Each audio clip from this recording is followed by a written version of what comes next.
जबाबदारी पेलणारही आणि त्यांचं स्वागत करतायत अनिलजी देशपांडे.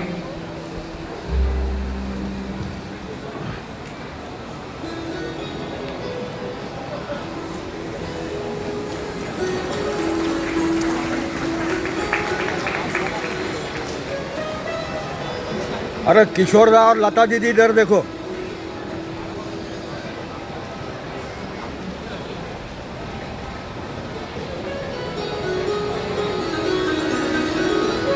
आमचे देखो असं आमचे छायाचित्रकार दादा म्हणाले आता. आणि मंडळी हा कार्यक्रम पुढे नेला की परमेश्वर प्रत्येकाला हिरा म्हणूनच जन्माला घालतं, पण तो हिरा खरा चमकतो तेव्हाच जेव्हा त्याला घणाचे घाव बसतात, जेव्हा त्याला संघर्षातनं पुढे जावं लागतं.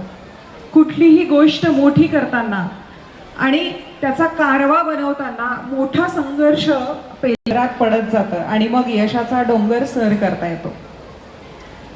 जेव्हा हा संघर्ष आपल्याला समोर दिसतो